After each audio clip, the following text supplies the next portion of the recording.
सदस्यता भी चली गई। सरकारी बंगले को राहुल गांधी को खाली करना पड़ा। उन्हें सामान्य पासपोर्ट हासिल करने के लिए भी बहुत मुश्किलें आईं और मुश्किलें उनके लिए खड़ी की गईं। और इन सब के साथ साथ सोशल मीडिया पर जो ट्रोलिंग की जा रही है वो तो अलग ही है। लेकिन इतने सारे दांव पेचों के बावजूद बीजेपी राहुल गांधी के बढ़ते कदमों को रोक नहीं पा रही है, राहुल को मात नहीं दे पा रही है, बल्कि खुद राहुल की बातों से उलझनें बढ़ती जा रही हैं। राहुल अभी अमेरिका के दौरे पर हैं और वहां से भी अपने बयानों से उन्होंने बीजेपी को फंसा दिया है। दरअसल सैन फ्रांसिस्को में कल राहुल गांधी ने एक तरफ मोदी जी पर सब कुछ जानने वाला तंज कसा। आपको याद होगा कि उन्होंने कहा कि अगर मोदी जी चाहें तो भगवान को भी बता दें कि ब्रह्मांड कैसे चलता है। इस तंज से बीजेपी इतनी बौखला गई कि उसके नेता राहुल गांधी को अदना सा नेता और न जाने क्या क्या कहने लगे। सवाल यह है कि अगर राहुल अदने से नेता यानी बीजेपी की नजर में मामूली नेता हैं, छोटे नेता हैं, तो फिर बीजेपी दिन रात राहुल गांधी की हर बात और हर गतिविधि पर क्यों ध्यान दे रही है और क्यों हर बात पर बीजेपी प्रतिक्रिया दे रही है?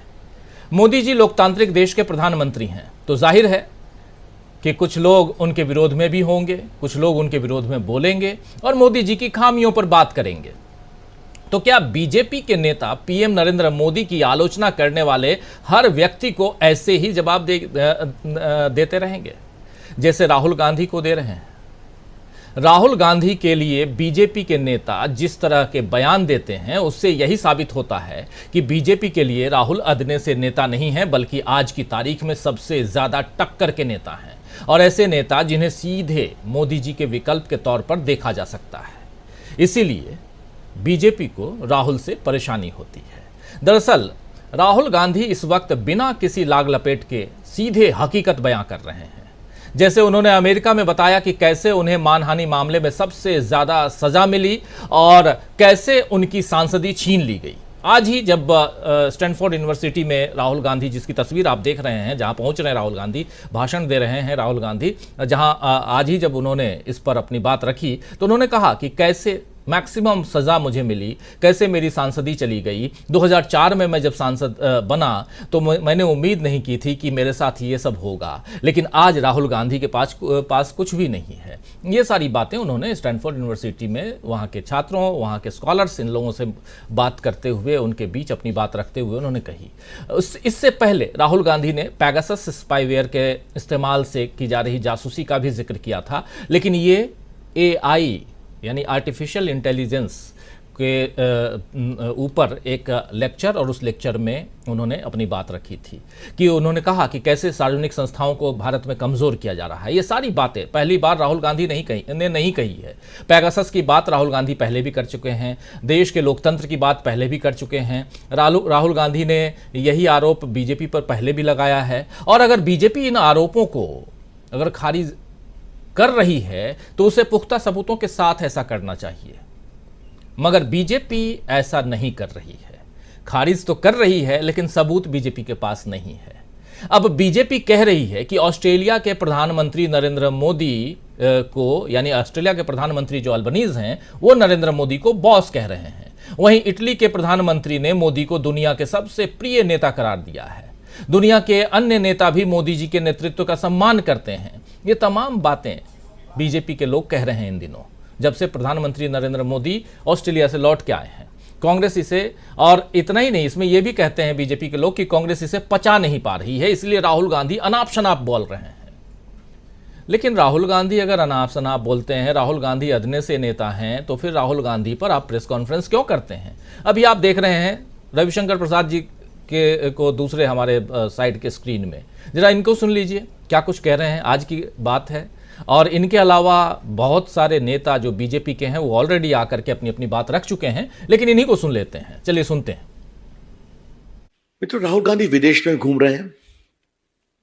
वो कहते हैं कि मैं नफरत के बाजार में मोहब्बत का पैगाम लेके आया हूं। राहुल गांधी, भारत की विकास यात्रा के खिलाफ आप नफरत का बाजार क्यों फैलाते हैं? तो ये सवाल कर रहे हैं राहुल गांधी से कि राहुल गांधी जी, आप नफरत के बाजार में, आप कहते हैं कि मोहब्बत की दुकान लेके हम आए हैं, लेकिन आप भारत के विकास यात्रा में नफरत का बाजार क्यों लगा रहे हैं, नफरत की दुकान क्यों खोल रहे हैं? तो ये बात बीजेपी के नेता और यही नहीं अनुराग ठाकुर और ऐसे तमाम नेता अपनी अपनी बात रख रहे हैं। दिन भर आप देखेंगे तो ये बात कहीं ना कहीं किसी न किसी चैनल पर आपको देखने को मिल जाएगी। राहुल गांधी अपने विदेश दौरे में न केवल प्रधानमंत्री बल्कि पूरे देश का अपमान कर रहे हैं, ये बात भी ये लोग कह रहे हैं। बीजेपी के बयानों से दरअसल बीजेपी की बौखलाहट समझी जा सकती है दोस्तों। और अभी राहुल ने जिस तरह पेगासस जासूसी मामले को अमेरिका में एआई उद्यमियों के सामने उठाया है, जिस तरह विदेशी मदद वाले सवाल के जवाब में साफ कहा कि हमारी लड़ाई हमारी है और हमें इसमें किसी से मदद की जरूरत नहीं है। इसी मंच पे, जिसकी तस्वीर आप देख रहे हैं, इसी मंच पे स्टैनफोर्ड यूनिवर्सिटी में जब इनसे पूछा गया कि विपक्ष के नेता और इनके ऊपर, विपक्ष के नेताओं के ऊपर यह आरोप लगता है कि वो विदेशी मदद चाहते हैं, तो उन्होंने साफ कहा कि नहीं, बिल्कुल नहीं, हमारी लड़ाई हमारी लड़ाई है। जरा आइए जरा सुन लेते हैं उनकी जुबानी क्या कुछ कह रहे हैं राहुल गांधी यहाँ पे, सवाल भी जवाब। When we see struggles between the ruling party and the opposition in other democracies, we hardly ever see the opposition seeking international support outside the foreign ministry. You've gone rogue in some respects. No, I'm not seeking support from anybody. I'm very clear that our fight is our fight.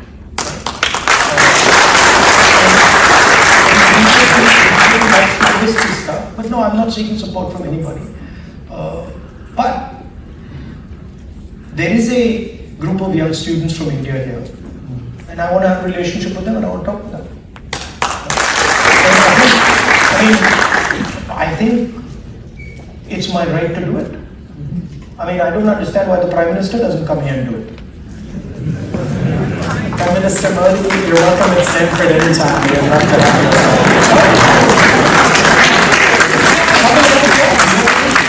You've been fortunate to have Answer some hard questions.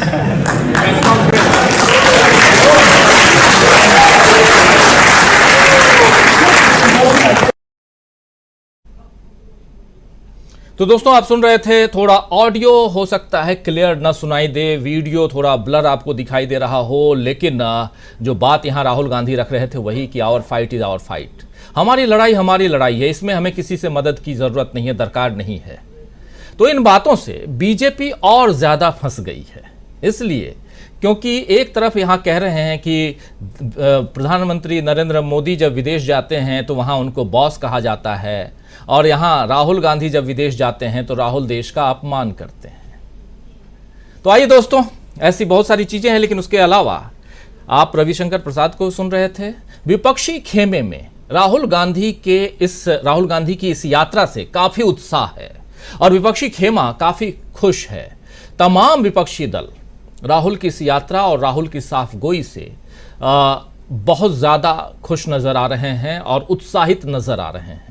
इन्हीं सबके बीच शिवसेना उद्धव ठाकरे गुट के नेता और सांसद संजय राउत ने आज दिन में बयान दिया। वो क्या बयान उन्होंने दिया उसको भी देख लेते हैं, उनका बयान। और कह रहे हैं कि राहुल सचिन तेंदुलकर और विराट कोहली की याद दिला रहे हैं, यानी ताबड़तोड़ बैटिंग कर रहे हैं। सुनिए जरा। अमेरिका में है और उनकी जो सभाएं वहां हो रही है, उनको बहुत बड़ा रिस्पांस वहां के लोगों से मिल रहा है। और उनके भाषण सुनने के लिए जो लोग आ रहे हैं वो भाड़े के तट्टू नहीं है, वो कोई इवेंट नहीं है, लोग अपने आप आ रहे हैं। और राहुल गांधी बहुत बड़े, मैं उनका भाषण सुन रहा था, फॉर्म में है, जैसे एक जमाने में सचिन तेंदुलकर था फॉर्म, या विराट कोहली था, उस तरह से बहुत फॉर्म है और जोरदार बैटिंग उनकी चल रही है। तो मैं ये मानता हूं कि उनकी हिम्मत है कि उनका संसद का सदस्यत्व खत्म हो गया, उनको घर छोड़ना पड़ा दिल्ली का, उनका पासपोर्ट छीन गया, फिर भी एक नेता जो है वो अपनी लड़ाई देश और विदेश में लड़ रहा है। तो उनका कहना ठीक है, जब संकट आता है तो संकट एक अपॉर्चुनिटी होती है और हम भी उसे विचार करें। तो ये आप सुन रहे थे संजय राउत को। संजय राउत के अलावा और भी कई नेता जो हैं, विपक्षी दल के नेता, और अपनी बात रख रहे हैं। लेकिन इस चर्चा को आगे बढ़ाएं और समझने की हम कोशिश करें कि राहुल गांधी की यात्रा का आज दूसरा दिन था। अभी तक 4 कार्यक्रमों में राहुल गांधी ने हिस्सा लिया है। इसके अलावा ट्विट्स और भी कार्यक्रम होंगे ही, लेकिन अभी 4 दिन बाकी हैं अमेरिका की यात्रा के, और इन अगले 4 बिछ गई सियासी विसार, खेला जा रहा है सियासी खेल, जारी है वार पलटवार, शह और मात के खेल में बनाई जा रही है रणनीति। कौन पड़ेगा किस पर भारी, ये कभी भी सिर्फ hastachep.com पर अमलेंदु उपाध्याय के साथ।